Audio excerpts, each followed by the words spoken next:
Je suis Sekongo Colonien Sinourou, donc spécialiste en services financiers numériques. Et actuellement, je travaille pour Mastercard en charge du développement des marchés sur le digital en Afrique francophone subsaharienne.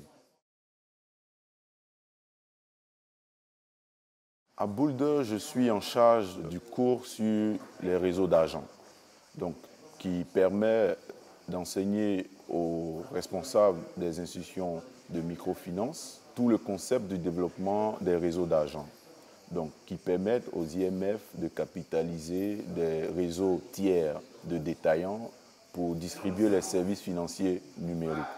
Donc nous partageons l'expérience et nous facilitons l'apprentissage réciproque entre les participants.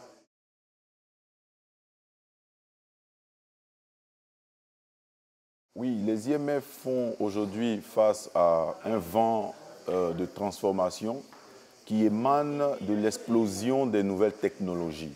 Vous voyez, depuis l'explosion de la téléphonie mobile, on a vu se développer de nouveaux business models dans l'industrie de la finance. Donc avec l'entrée de nouveaux acteurs tels que les fintech, tels que les opérateurs de téléphonie mobile, qui imposent aujourd'hui une certaine innovation au sein de ces institutions-là. Donc comment entamer cette transformation? Quels sont les éléments déterminants, les aspects stratégiques et opérationnels et surtout réglementaires que les IMF doivent prendre en compte pour implémenter ces nouvelles technologies au service de la clientèle? Voici un peu les sujets qui sont d'intérêt dans les cours que nous animons à Boulder.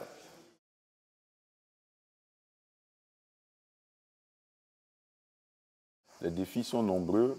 D'abord sur le plan réglementaire. Nous avons besoin de plus en plus de cadres réglementaires assez précis et transparents qui donnent la possibilité aux IMF de mettre en œuvre leur stratégie de transformation, surtout le déploiement de réseaux d'agents. Au niveau institutionnel, il y a des défis au niveau des compétences même internes, les ressources humaines. Donc c'est un secteur en pleine émergence où il y a le besoin de formation des IMF et de leur personnel. L'on rencontre aussi des défis au niveau stratégique, donc qui sont par ailleurs liés au développement des compétences humaines. Donc quels sont les meilleurs business models? Quelles sont les meilleures pratiques en fonction des réalités des marchés qu'une IMF peut mettre en œuvre pour pouvoir réussir cette transition vers le digital? Enfin, on peut aussi énumérer les défis technologiques. Donc l'accès à la technologie, donc l'accès au financement, l'accès à la connaissance technique, n'est-ce pas, pour mettre en œuvre et déployer des modèles durables, n'est-ce pas, et flexibles, surtout qui s'adaptent aux changements constants de la clientèle. L'avantage du programme de Boulder, c'est qu'il regroupe des professionnels, des praticiens du métier, donc qui permet de partager l'expérience de plusieurs marchés. Et nous avons l'avantage d'avoir des participants de divers horizons avec divers niveaux de compétences au sein des institutions qui facilitent le partage d'expériences.